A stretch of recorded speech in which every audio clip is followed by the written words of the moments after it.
Hey everyone, this is Natalie. Say hey, boo boo. Say hi. It's around the morning time. I just thought I would do quote unquote quick little video about Nat's tube situation over here. I get some questions as to what is what, why are there two, why does this have a diaper on it, so on and so forth.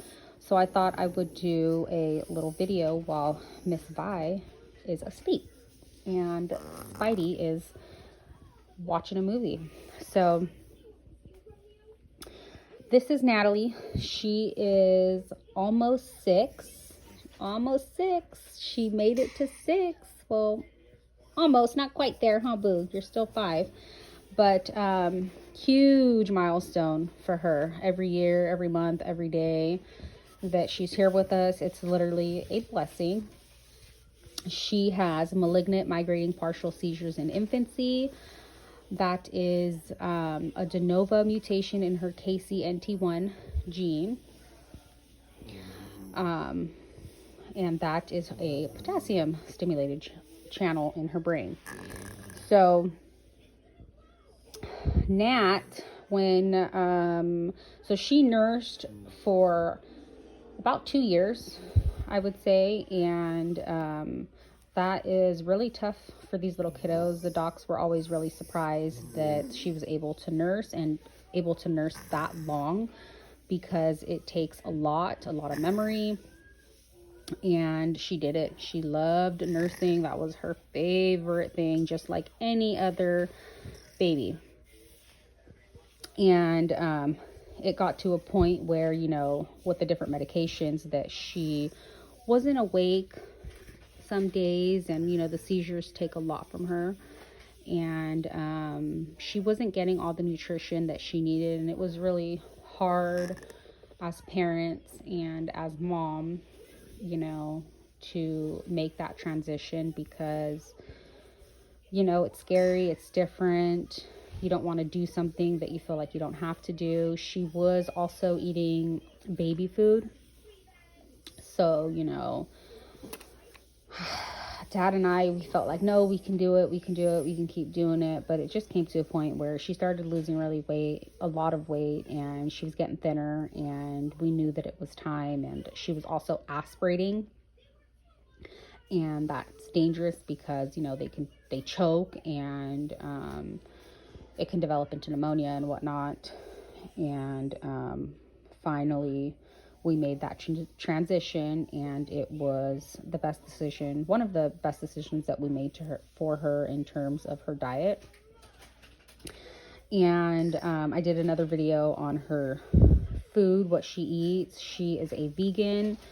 She has a plant-based diet, and she gets her vitamins daily. Go check that video out if you want to know more about that. Boo-boos. So let's dive in really quick. So this is Nat's little tummies. She has a J-port that leads to her jejunum intestine, and she has let's get in closer. She has a G-port, which is her gastric, which goes to her tummy. So she has two. Initially, when we had this done, she only had the G done, which is her gastric. So she was eating 4 times a day, which they call it bolus feeds, when you're getting your full meal at once. And that's what she was doing 4 times a day. And she was doing really well on that. Fast forward to, 2016, I think, beginning of December, end of November. Natalie was aspirating a lot more than she typically was, and she developed pneumonia, an aspirating pneumonia. And we took her in, had some x-rays done, and they confirmed she had pneumonia. They prescribed amoxicillin like they do for everyone else, And, you know, generally that knocks it out for people. But we found out that Miss Nat is allergic to amoxicillin. So we went back to UCSF. You know, they prescribed another medication. And I think we played that game for a couple weeks with 3 or 4 different antibiotics. And she was allergic to all of them. So they were trying to think outside the box and think what they can give her. And finally, we found a medication that worked for her.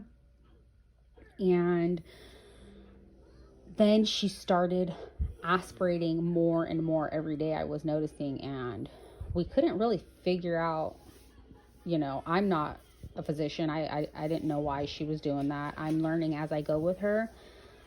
And she was getting the medication via IV at the time. So she was, once we found that medication that was working, she was recovering. Her fever went away.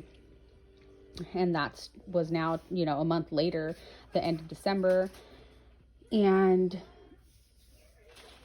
they wanted to discharge her. And I was, you know, fighting with them because I didn't feel that it was the right time to discharge her, because I knew in my heart and soul that she needed a J placed, because I didn't want to go home with an NJ, because it's a nasal G-Jatum tube, which they place a feeding tube in your nose and it goes all the way to her G-Jatum. I didn't want to go home with that. I didn't want, you know, to have to go readmit into the hospital and, you know, have a surgery done. It's like, let's just get it all done at once. But I understand, you know, they were a little bit hesitant because, you know, they want to do surgeries and things like that when you're 100% healthy. They make exceptions sometimes, but, you know, for Natalie, they were just like, let's get her home, let's get her healed from this, and then we'll cross that bridge once she's all better. But I knew better. I knew that she was not going to recover if we were sent home and discharged and continuing to now give her the medication, you know, orally, because she was just going to aspirate it out. So that's what ended up happening. We ended up having to go, her fever came back and we had to come back to readmit her into UCSF. And at that point, her pneumonia just was in a rage, to a point where Natalie had a fever for nearly 2 months straight, and we were in the hospital a total of 3 months, and they couldn't figure out why she wasn't responding. She wasn't allergic now at this point to the other medications. She just wasn't responding to the medication. And they couldn't figure that out. And, you know, they were telling me basically that, you know, we might have to say goodbye to her.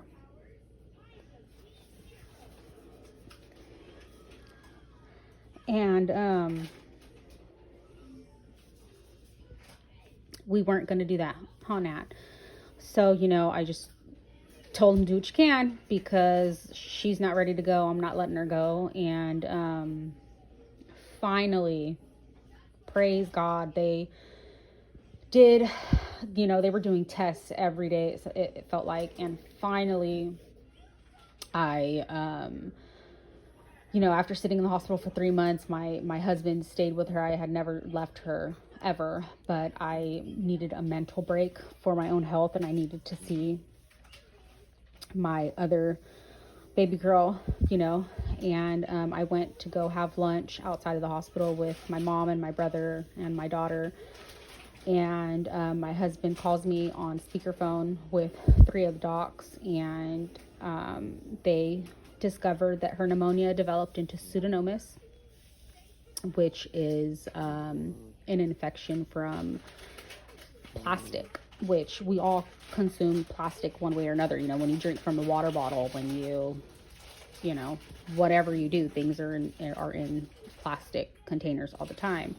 So her body just got so weak that she got an infection of bacteria from plastic, and then they knew what medication she needed. They gave it to her, and she started getting better. So that is why she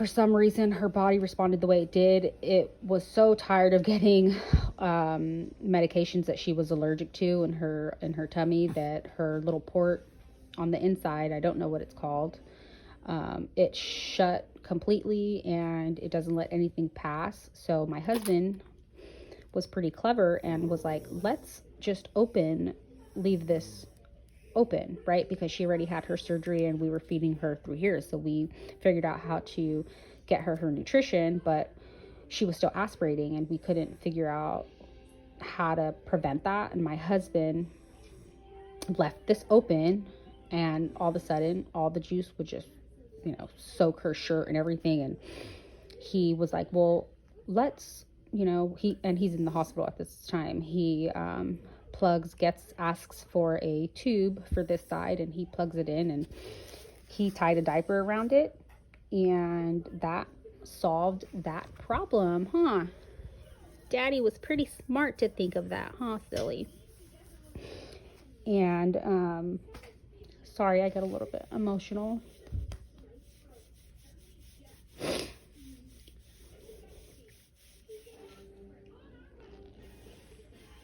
But I'm so grateful for the team that was able to help her get through that time. That was 3 months straight of being in the hospital. And,